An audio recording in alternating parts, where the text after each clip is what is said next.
Assalamualaikum warahmatullahi wabarakatuh. Kembali lagi dengan saya Rama di ruang sunyi yang akan menemani malam kesendirianmu. Untuk kisah yang saya bawakan kali ini berjudul Kos Seberang Saidah yang ditulis oleh akun Mbah Ngeso. Kalau kalian ingin membaca versi aslinya, bisa klik link di deskripsi dan jangan lupa follow akunnya. Sebelum masuk ke ceritanya, tarik selimutmu, matikan lampu kamarmu, mari kita simak ceritanya. Beberapa kali aku mengetuk pintu Bu Ratih, tetapi tidak ada jawaban dari balik pintu. Sepertinya dia sedang tidak ada di rumah. Aku lalu memutuskan untuk pulang saja. Sesaat sebelum kunyalakan mesin motor, tiba-tiba aku mendengar suara Bu Ratih memanggilku. Dia berlari kecil, terkopoh-kopoh menghampiriku. Ia membawa jinjingan, mungkin belanjaan untuk kebutuhan pokok. Nadani, ada apa ya? Ayo masuk dulu. Ia membuka pintu. Oh iya Bu, ada hal yang mau aku tanyakan. Aku duduk di atas sofa tua miliknya. Beberapa bagian kain sofa itu sudah terkelupas, banyak bekas cakaran kucing di sana sini. Sementara itu, dinding ruangan dicat warna putih, namun warnanya sudah terlihat mudar. Beberapa foto keluarga yang berwarna hitam putih terpajang di sana.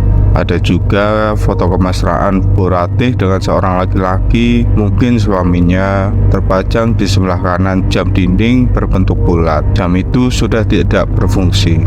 Begini Bu, sudah 2 kali ada perempuan yang datang ke kamar kosku, dan tadi sore aku ketemu sama dia di emperan toko. Ternyata namanya Raina.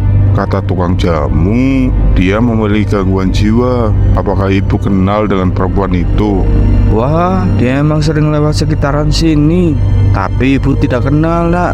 Kalau ada dia, usir saja. Memang terkadang suka mengganggu. Jawabnya dengan tenang.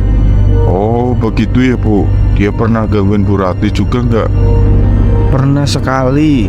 Langsung ibu usir, nak. Jujur, pertemuan malam itu dengan Bu Ratih belum bisa memuaskan pertanyaan besar dalam benakku. Aku rasa masih ada sesuatu yang Bu Ratih rahasiakan dariku. Setelah mencicipi beberapa kue, aku lantas pamit. Hari sudah mulai gelap. Saat tiba di kosan, betapa terkejutnya aku memergoki Yogi sedang menggenggam pisau. Ia terlihat hendak melukai lehernya sendiri. Sontak aku menabrak tubuhnya. Aku dan Yogi terbanting ke atas kasur. Pisau itu berhasil terlepas dari tangannya. Namun ia malah berteriak tak karuan. Sesekali ia tertawa terbahak-bahak. Badannya mengamuk, namun aku berusaha untuk menahannya. Beberapa kali aku berteriak meminta tolong, tapi tak seorang pun datang. Sementara aku masih menahan tubuh Yogi yang masih berontak. Tiba-tiba saat itu Raina muncul di depan pintu. Ia berteriak dengan lantang, "Pergi dari sini." Aku menahan tubuh Yogi yang masih mengamuk. Sesekali aku bisikan doa-doa di telinganya, tapi tidak berhasil. Sedangkan Raina yang berdiri di depan pintu tiba-tiba menangis tanpa sebab. Aku bingung apa yang harus aku lakukan. Kemudian selang beberapa menit Bu Ratih muncul lantas mengusir Raina. Ia buru-buru menyentuh kening Yogi sambil komat-kamit entah mantra apa yang ia baca. Perlahan tubuh Yogi lunglai.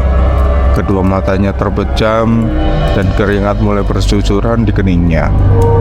Bu Ratih menuangkan segelas air yang ia bacakan mantra-mantra, kemudian mengibaskan percikan air itu ke wajah Yogi. Sebenarnya ada apa ini Bu Ratih? Apa kosan ini benar-benar ada hantunya? Kenapa ibu nggak bilang sama saya dari awal? Adik saya hampir tewas loh Bu. Aku naik pitam. Ini biasa, nak. Semua kamar kos pasti ada penghuninya. Kita nggak hidup sendiri di dunia ini. Kamu tenang saja, nak. Yogi sudah ibu bekali mantra, jadi tidak akan lagi hantu yang ganggu dia. Aku mau berhenti sewa kos ini Bu. Besok aku pindah. Bu Ratih tidak menjawab. Ia masih sibuk membasuhkan air ke wajah Yogi. Setelah itu dia pergi tanpa pamit. Mungkin dia kesal dengan sikapku yang tidak tahu terima kasih. Tapi jujur aku sangat marah karena merasa ditipu olehnya. Setelah kejadian malam itu, aku mengurungkan diri untuk melawan hantu yang menghuni kosan ini. Aku harus segera pindah dari kosan ini. Aku tidak bisa tidur, sementara Yogi terlelap di sampingku. Sesekali ku sentuh pergelangan tangannya. Semakin lama suhu tubuhnya semakin dingin. Aku panik bergegas memesan kendaraan online, membawanya ke rumah sakit. Setelah orderanku ada yang menerima, pengemudi itu menelponku menanyakan alamat hotel kos. Aku keluar kamar mandi sambil sibuk memberitahu lokasi penyebutan kepada pengemudi. Sesekali aku melihat ke arah jalan untuk memastikan apakah pengemudi itu sudah tiba atau belum. Selang beberapa menit, akhirnya sebuah mobil muncul perlahan mendekati halaman kosan. Segera aku masuk ke kamar untuk membopong Yogi, tapi betapa terkejutnya aku melihat Yogi tidak ada dalam kamar. Ia tiba-tiba hilang entah kemana. Yogi, Yogi, Yogi. Aku berteriak lalu menghampiri kamar nomor 6 yang selalu menyala lampunya. Aku yakin iblis dalam kamar itu yang menculik Yogi. Woi, balikin nanti gue. Aku tendang pintu kamar itu berkali-kali, mencoba untuk mendobraknya. Aku mencongkel pintunya, namun tidak bisa terdobrak. Sesekali aku berteriak minta tolong, tetapi tak ada yang datang. Bahkan mobil yang sudah aku pesan pun putar arah melihat kepanikanku. Dia mungkin tidak mau ikut campur dalam kekacauan ini. Aku menelepon polisi dan menceritakan semua kejadian ini. Mereka berdatangan ke lokasi kejadian, lalu mendobrak pintu kos kamar nomor 6. Namun tidak ada apa-apa di sana. Setelah memotret tempat kejadian, aku diminta ikut ke kantor untuk memberi keterangan lebih lanjut. 2 hari berlalu, pencarian Yogi tak membuahkan hasil. Aku tidak mau ibu dan ayah tahu tentang kejadian ini di kampung. Aku yang mengawali dan aku sendiri yang harus menyelesaikannya. Aku minta bantuan Mario untuk mencari Yogi. Untungnya ia bersedia tinggal di kosku untuk beberapa hari ke depan. Kami sepakat meminta bantuan paranormal untuk mencari keberadaan Yogi. Paranormal itu bernama Pak Bambang. Ia menaburkan garam di sudut-sudut kamar kosku dan membakar kemenyan. Menurutnya, Yogi diculik oleh roh jahat yang tinggal di Menara Saidah. Dia menyuruhku untuk menunggu 3 hari lagi, maka akan muncul petunjuk keberadaan Yogi. Aku penasaran ada apa sebenarnya dengan Menara Saidah dan kamar kosku. Di suatu malam, aku mengajak Mario untuk mendatangi Menara Saidah. Kami mengendap-endap masuk ke halaman menara itu dengan menaiki gerbang setinggi 3 meter. Menurut informasi yang aku baca di internet, Menara Saidah ini diresmikan tahun 2001 dan ditutup tahun 2007 karena konstruksinya dianggap cacat. Saat berhasil masuk ke halaman gedung, bulu kuduku langsung merinding seperti memberi sinyal kalau ada hantu yang berlebaran di Menara Saidah. Kutemukan patung-patung bernuansa Romawi di depan pintu masuk menara. Mungkin dimaksudkan untuk menyambut tamu yang datang. Ada 6 tiang besar utama di bagian depan dengan cat hijau yang mulai memudar. Aku mengelap kaca yang penuh debu dengan lengan baju dan menyorotkan cahaya senter ke dalam gedung. Kulihat kursi tamu dan meja resepsionis yang sudah usang. Kemudian kami mencoba masuk ke dalam gedung itu lewat pintu utama. Sebentar, gue mau nyalain kamera dulu. Mario menarik lenganku. "Lo mau ngapain?" tanyaku. Nge-vlog bro. Jawabnya sambil terus men-setting kamera mirrorless miliknya. Halo guys, kali ini gue bersama sahabat gue Dani. Kami lagi di Menara Saidah buat nyari tahu keberadaan adiknya yang hilang. Dia mengarahkan kamera ke arahku, sementara aku menatap kamera itu sekilas dan tanpa ekspresi. "Gus, jangan berisik nanti ketahuan orang. Lo sejak kapan sih nge-vlog? Gaya banget." Baru hari ini bro, lumayan kalau viral jadi duit. Dia mulai merekam sekeliling gerbang utama, sementara aku mencoba membuka pintu dengan obeng, tapi tak berhasil. Kemudian kami mengendap-endap ke belakang gedung mencari celah untuk masuk. Di sana aku melihat sebuah ventilasi udara yang menganga cukup besar, sekiranya muat untuk badan kami berdua. Ku ambil kursi lipat yang tergeletak di lantai, kemudian kami memanjat dinding itu dengan hati-hati. Buset, gelap banget. Kita di toilet ini, Kata Mario sambil membersihkan bajunya dari debu. Kupancarkan cahaya senter ke segala penjuru ruangan. Kulihat banyak sarang laba-laba yang menjuntai di setiap sudut ruangan. Debu berserakan di mana-mana. Wastafelnya kotor dan berkarat. Cermin buram memantulkan wajah kami berdua saat kusinari dengan senter. Juga suara cericit tikus kecil yang berhamburan takut akan kedatangan kami. ayo jalan. Kata Mario sambil terus merekam. Kemudian ku tarik rambutnya yang keriput dan memberi syarat agar tenang. Lu dengar sesuatu nggak? Bisikku. Kami berdua seketika terdiam sambil meruncingkan telinga mendengar suara sayup-sayup. Mario mengerutkan wajah. Iya anjir, dengar itu suara gamelan. Balik aja yuk. Kita udah nyampe di sini. Tanggung Mario. Aku meyakinkannya. Perlahan kami berdua meninggalkan ruangan toilet untuk mencari sumber suara. Kami mendengar suara gamelan itu berasal dari lantai 2. Lalu kami mencari jalan lain untuk sampai ke sana karena lift sudah tidak berfungsi. Setelah beberapa menit berkeliling, akhirnya kami menemukan jalan alternatif, sebuah anak tangga yang sepertinya menuju ke lantai 2. Kemudian kami menaiki tangga dengan penuh hati-hati. Seluruh ruangan gelap, hanya cahaya senter dan kamera Mario yang menjadi penerang kami. Sesampainya di lantai 2, kami tercengang dengan apa yang kami lihat. Di sana ada Bu Rati yang sedang menari layaknya sinden dengan diiringi musik gamelan, gong, suling, dan gambang yang bergerak main sendiri tanpa ada manusia yang memainkan. Tidak sengaja cahaya senterku menyinari badan Bu Rati yang sedang menari. Ia menengok ke arahku sambil tersenyum ramah, kedua bola matanya hitam gelap. Perlahan dia melangkah mendekati kami sambil terus menari. Suara gamelannya semakin lama semakin keras. Alih-alih pergi, aku malah mematung sambil melihat kejadian aneh yang membuatku terheran-heran. Mario menarik lengan kemejaku, memaksaku untuk kabur.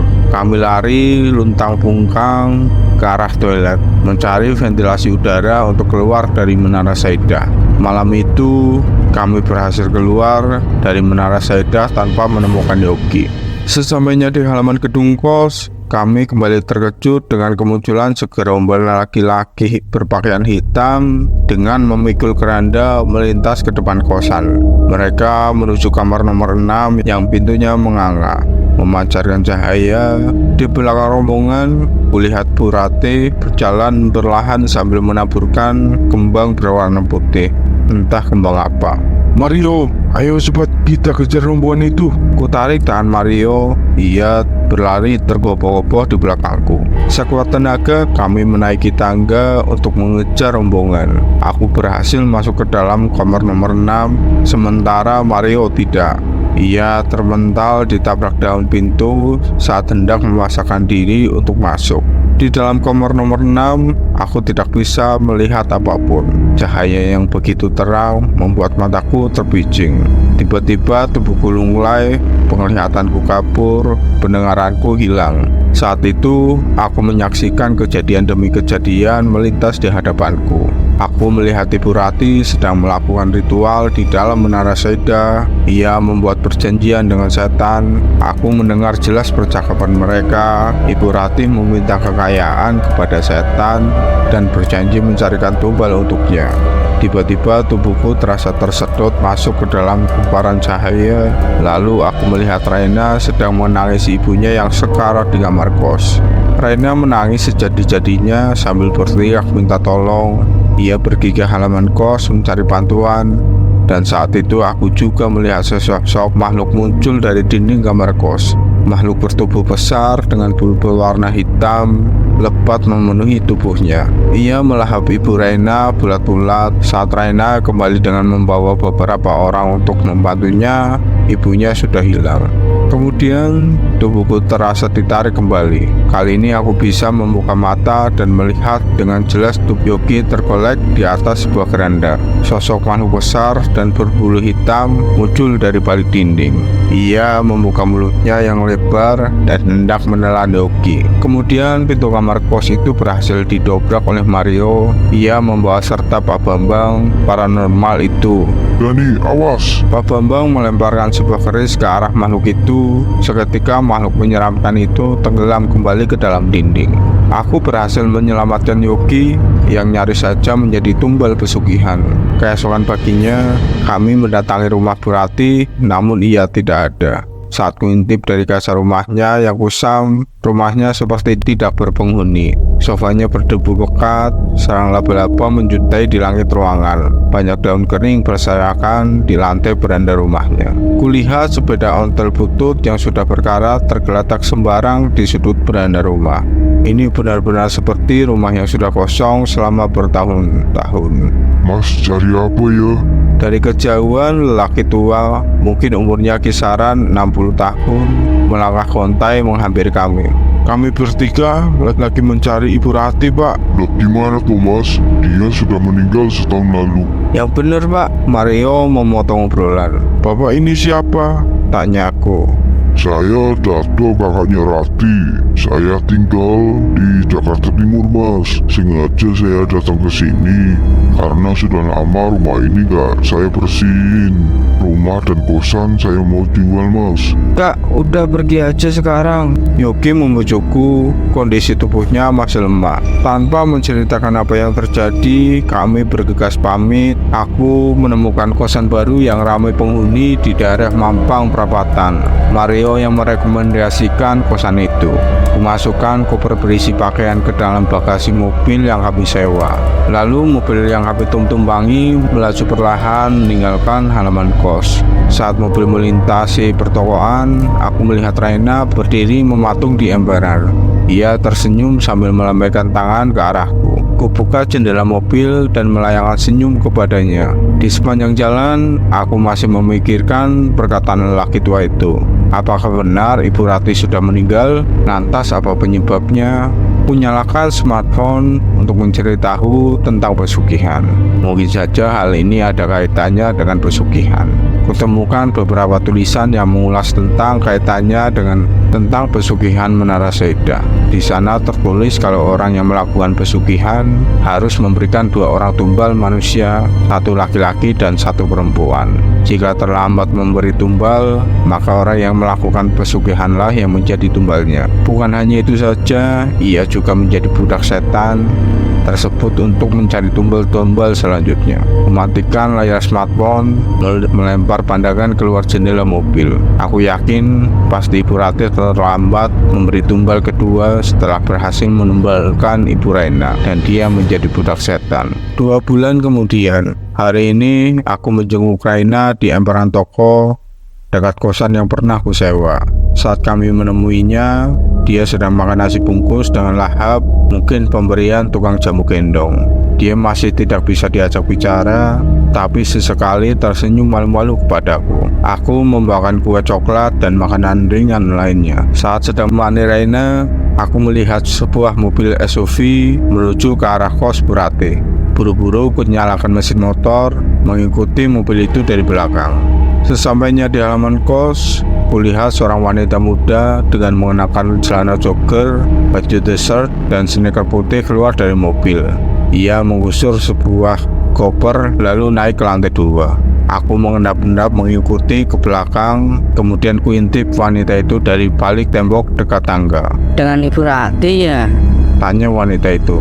Aku terkejut melihat Bu Rati keluar dari kamar nomor 6. Iya nak, Jawabnya. aku pilih kamar nomor 6 ya Bu, kayaknya nyaman. Ini uang sewa kosnya.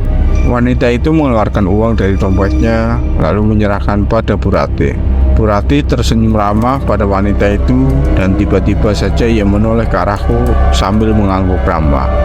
Demikianlah cerita kali ini. mari kita ambil hikmah baiknya dan buang yang buruknya. Buat kamu yang belum subscribe Ruang Sunyi, klik tombol subscribe-nya. Jangan lupa juga untuk komen serta like dan share cerita ini jika kalian suka. Nantikan cerita horor lainnya di Ruang Sunyi.